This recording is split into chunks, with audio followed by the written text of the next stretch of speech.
बालपणाची कहाणी. स्वतःला समजते कोण विचारतेस? काय ग, काय आम्ही तुझं वाईट केलं होतं म्हणून आमच्या जीवावर उठलीयस? गोदाक्का, अहो असं काय बोलताय आईला? बोलू नको तर काय करू? ही कोण आहे तरी कोण? ना गावातली ना कुणाच्या ओळखीची ना पाळखीची. आलीये तेव्हापासून इथून जाण्याचं नावच घेत नाहीये. ही आल्यापासून सगळ्या गावामध्ये नुसती खळबळ माजलीये. हिच्यापासून 4 हात दूर राहा दूर राहा असं ओरडून ओरडून सांगत होते. पण आमचे हे म्हणजे शंकराचा अवतार लागले हिच्या भजनी. आणि आता तर जयसिंगांनी धमकी दिली आहे यांना जीवे मारण्याची.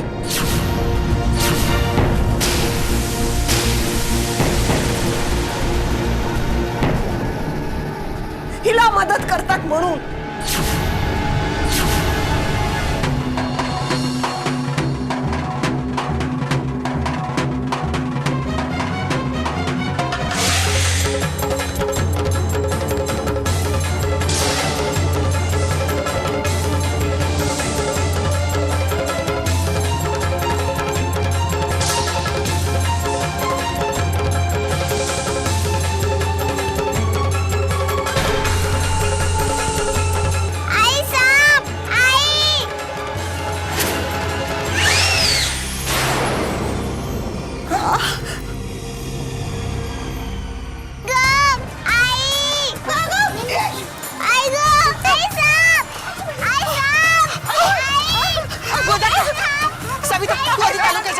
फोन करून आणि बोलून घे.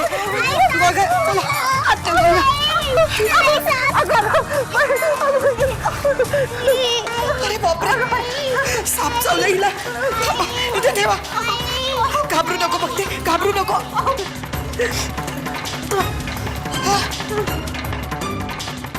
गोदाका, आधी ते फडकं घ्या आणि हिचा पाय घट्ट बांधा इथून लवकर घ्या.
इथून घट्ट धरा गोदाका. गेली ओ गेली, आजची पोर गेली. ही बया तिचा जीव घेणार. अरे आता मोठ्या शिवाईला कोण वाचवू शकत नाही. अरे बघताय काय, वाचवा त्या पोरीला, वाचवा, उचला लवकर. कोणी पुढे येऊ नका. हिच्या शरीरातलं विष काढणं अत्यंत गरजेचं आहे. वा मागे मागे वा म्हणते ना. गोदाका, पाय घट्ट धरा इथे. भक्ती, भक्ती, भक्ती बघा काय झालं गो? भक्ती, डॉक्टर बघा ना जरा.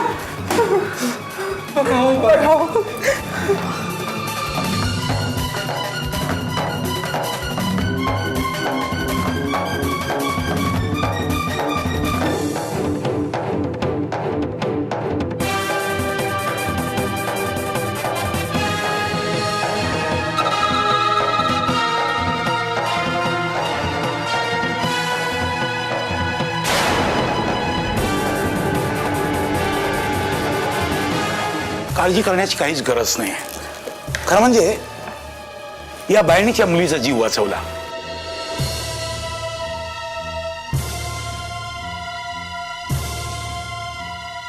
ताबडतोब हिनं रक्तात भिनलेलं विष शोषून बाहेर काढलं. त्यामुळे मुलीला धोका नाही.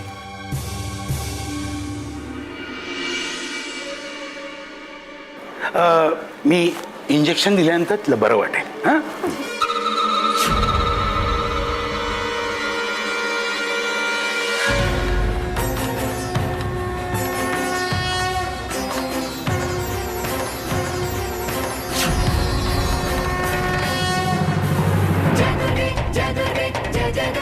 माय गॉड, मला वाटतं यांना विष बाधा झालेली दिसतंय.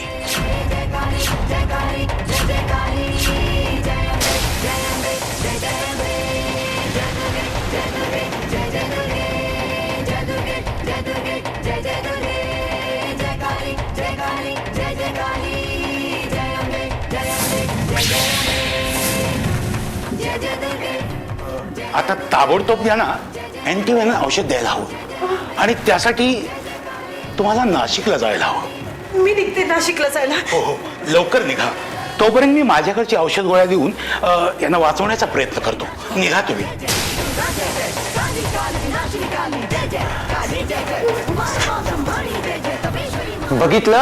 बघितलं मोठाईला विरोध केला ना त्याचा हा परिणाम.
आई आई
आई जगदंबे. जय जय अम्बे, जय जय अम्बे, जय जय काली, जय जय काली, जय जय दुर्गे, जय जय दुर्गे.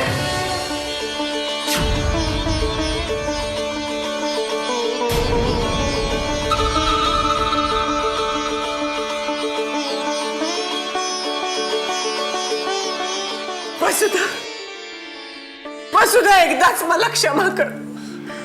माझे सगळे अपराध पोटात घाल. गोदक्का शांत व्हा. गोदक्का शांत व्हा. आई अंबाबाईचा, आई अंबाबाईचा, आई अंबाबाईचा.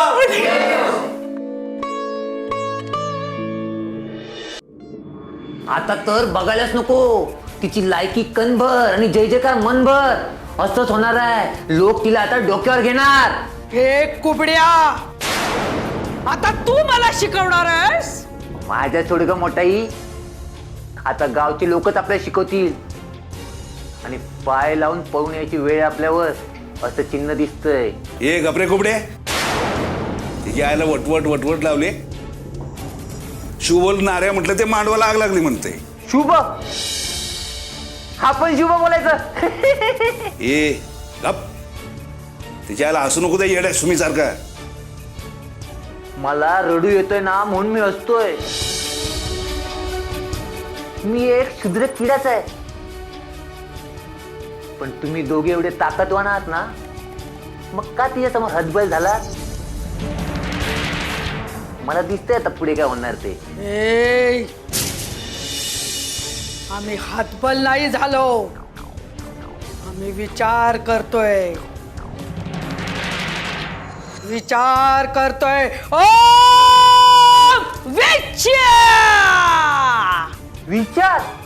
नाही मोठा आहे आता. विचार नाही. विचार नाही आता. समजा गोष्टी ताकदीच्या जोरावर करायला लागतील. प्रत्येकाच्या घरात जाऊन असा दम देतो ना की तोंड उचकडायची कोणाची हिंमतच होणार नाही. हे जयसिंग, ही वेळ ताकदीची नाही, युक्ती दाखवायची आहे. ह्यावेळेस जर त्या लोकांची मुस्कटदाबी केली तर ते पुन्हा वसुदाकडे वळतील.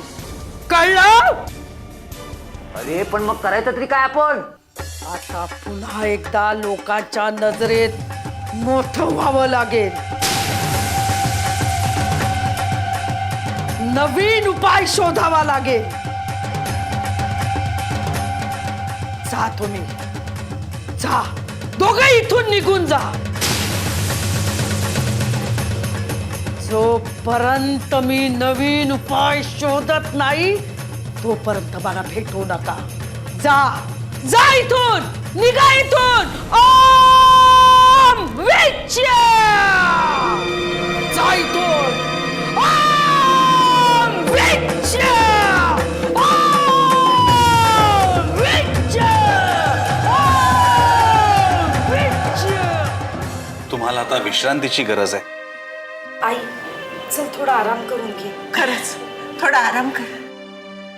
आई जगदंबा, आई अंबाबाईचा, आई अंबाबाईचा, आई अंबाबाईचा. आता तरी डोळे उघडा. माझा भक्तीचा जीव का वाचला याचा विचार करा. कारण आम्ही आई अंबेला शरण गेलो. मी तिचं विष शोषून काढलं. ही निर्भयता मला आईने दिली. वेळेवर उपचार करण्याची बुद्धी मला शिक्षणाने दिली. म्हणून म्हणते, संपूर्ण शरणचा आईला अनन्य भावनेने सामोरे जा. ती तुमच्यातला परमेश्वर जागा करते. मी तर एक सामान्य बाई आहे, पण मी कालिंदीला विरोध करू शकले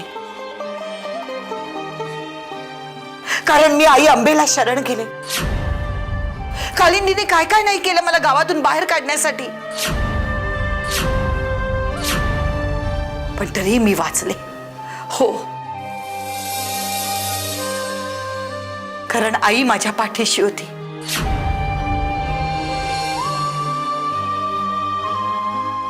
तुमचे डोळे आता तरी उघडतील.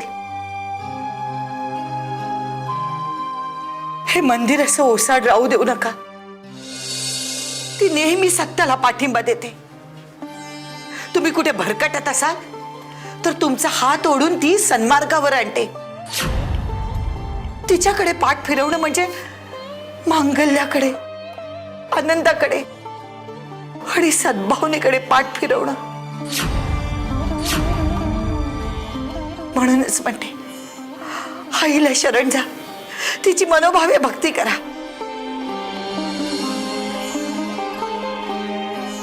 इथे आईचा वास आहे. आपण सगळेच तिची भक्ती करूया.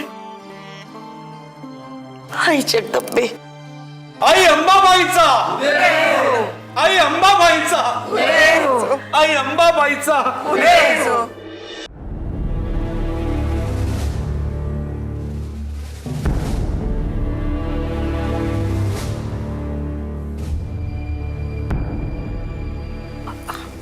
सावकाश. कोथक्का, तुम्ही अजून इथेच? कशाला थांबला तेवढा वेळ माझ्यासाठी? तुम्ही निघा बघू घरी. तुम्हाला असं सोडून जाणं आम्हाला कोणालाच शक्य नाही.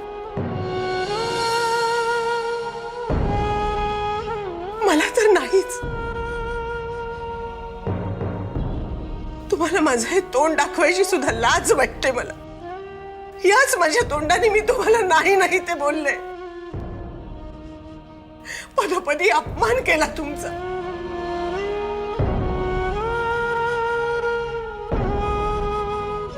शी, वाईट आहे मी, वाईट आहे.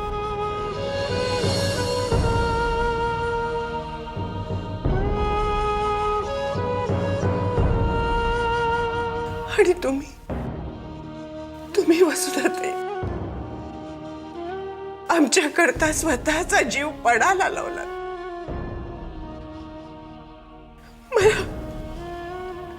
मला क्षमा करा वसुधाताई, मला क्षमा करा. तुम्ही मला क्षमा केल्याशिवाय मी तुमच्या पायापासून हलणार नाही. गोदक्का, काय हे माफी वगैरे? हा, विसरून जा सगळं. आपण सगळेच चुकतो, पण तुम्हाला तुमची चूक उमगली यातच सगळं आलं. वसुधाताई, आज इतक्या दिवसांनी माझं मन मोकळं झालं. आणि तुम्हालाच नाही की मी यांना सुद्धा नाही नाही ते बोलले. तुम्हाला मदत करतात म्हणून. पण आता नाही. नाही आता.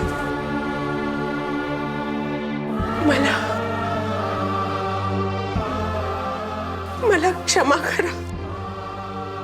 गोदे, अगं पश्चात्तापासारखे मौल्यवान अश्रू नाहीत. तुझी दृष्टी स्वच्छ झाली, मन निर्भय झालं. बघ केवढी ताकद असते एखाद्या साध्या सरळ सामान्य माणसामध्ये. कळेल तुला, सगळी यांची आणि अंबाबाईची कृपा आहे. नाही दादूभट, मी फक्त निमित्त मात्र. नाही ताई, असं म्हणू नका. गोदावरीप्रमाणेच मीही तुम्हाला ओळखण्यात चूक केली, पण तुम्ही सगळं गोड मानून आम्हाला मोठ्या मनानं माफ केलं. आणि आता तर तुम्ही आमच्या भक्तीला वाचवलं. आयुष्यभराचं ऋणी केलंय. कशी उतराई करणार आम्ही? दादूभट, ही सगळी आई जगदंबेची कृपा.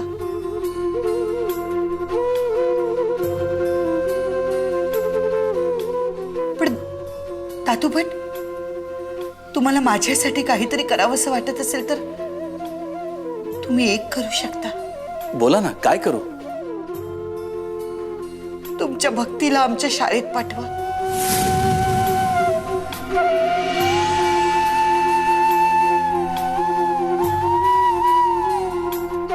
आमची वसुधाताई, अहो तुम्ही तिला पुनर्जन्म दिलात. भक्ती जितकी आमची आहे आता तितकीच ती तुमचीही आहे. गोदक्का,